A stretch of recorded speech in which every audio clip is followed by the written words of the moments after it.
Бәріне сәлем оқушылар, қалайсыңдар? Бүгін сендермен English Plus емес Excel кітабының 85-ші бетіндегі тақырыпты талқылайтын боламыз. Каналға тіркел бірден, және де комментарийге 6-7 деп жаз, немесе рахмет деп жазып кет. Каналға тіркелуді ұмытпа. Енді тақырыпты бастамас бұрын мына жердегі check these words-ті аударып алайық. Бастадық.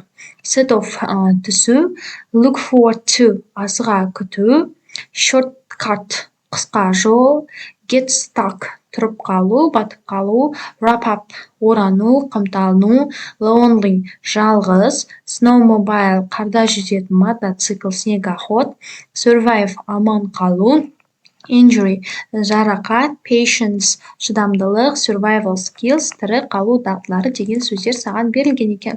Енді бірінші тапсырмаға келейік. Бірінші тапсырмада саған айтады read the story and fill the correct preposition, яғни мына оқиғаны оқыда дұрыс preposition дегеніміз ол бізде мына жердегі сөздермен толықтырып шық дейді.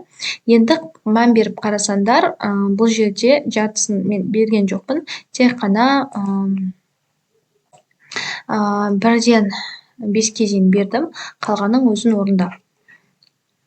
Болмайды оны. Мейлі балалар, қалғанын жазған жоқ, мен тек 5-еуін ғана жаздым, қалған өздерің апайларымен бірге орындандар. Енді екінші тапсырманы бірақ мен толық жаздым. Екінші тапсырма толық жазылды. Put the events in the order, what happens, and give the class a summary of the stories and give the short different ending дейді. Көрдіңдер ма, реттілігін жаздым, және де мен мына жерге сендерге summary түсінігін жазып қойдым. Мінекей. Көрдіңдер ма, түсінігін жазып бердім. Ары қарай кеттік. Балалар осы Excelді түсіріп жатқан мен ғана, сондықтан каналға тіркеліп, комментарийге рахмет деп жазып кетіңдерші. Мына жерде writing тапсырмасында толығымен жаздым. Мен сендерге бүгін аударып ондай нәрсе жасамай-ақ қояйын, өздерің қарап алыңдар стопқа қойып. Көрдіңдер ма? Бірақ комментарийге рахмет деп жазып кетіңдерші. Қазір мен сендерге потом мына жақтағы 86-ші бетті толық түсіндіріп беретін боламын.